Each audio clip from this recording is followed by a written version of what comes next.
What would you do if God asked you to give up the one thing you love the most?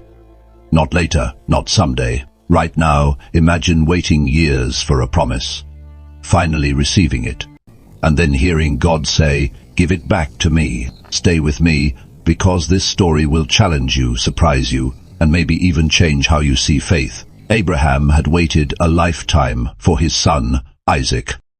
This wasn't just a child. Isaac was the promise, the future, everything God had spoken about. Then one day everything shifted. God said, "Take your son, your only son, whom you love, and offer him." No explanation, no warning, just obedience. Now pause. What would you do? Abraham didn't argue, he didn't delay. Early the next morning he got up and went.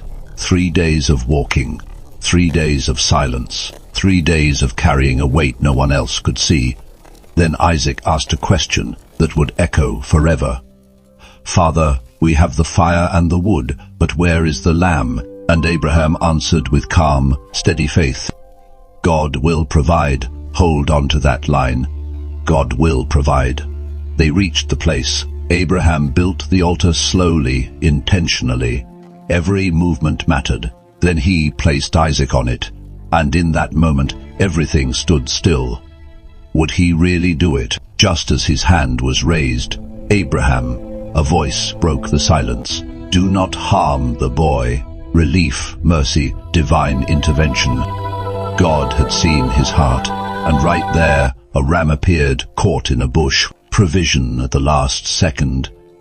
God wasn't trying to take from Abraham, he was revealing something deeper. Faith that trusts even when it doesn't understand. Let me ask you, have you ever been in a situation where nothing made sense, but later you realized God was working? Share it in the comments.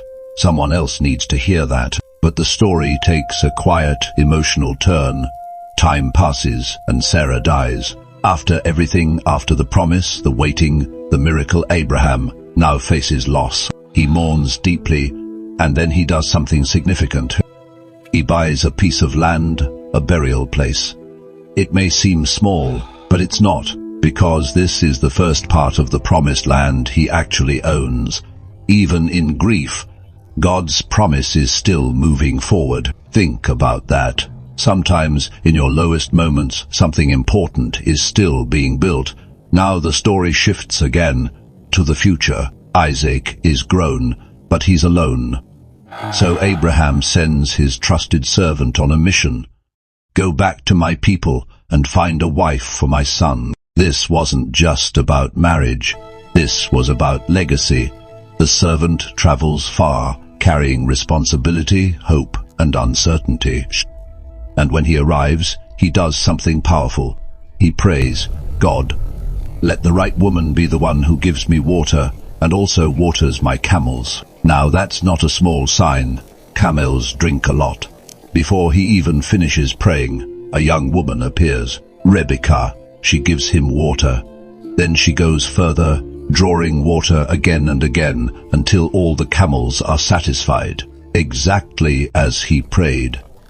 Not close, not almost exactly.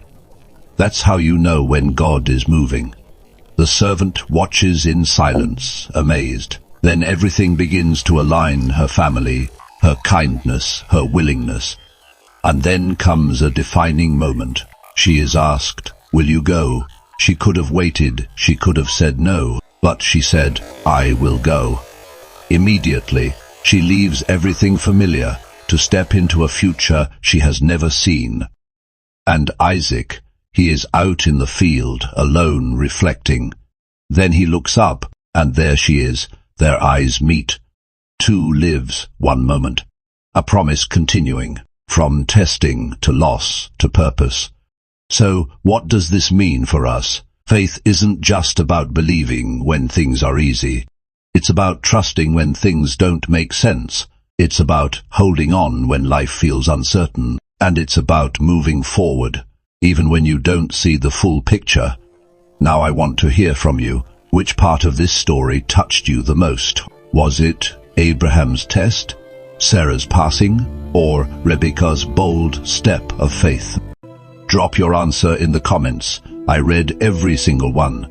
And if this story helped you see something new, don't forget to like, subscribe, and share, because sometimes the moment that feels like everything is falling apart is actually the moment everything is coming together.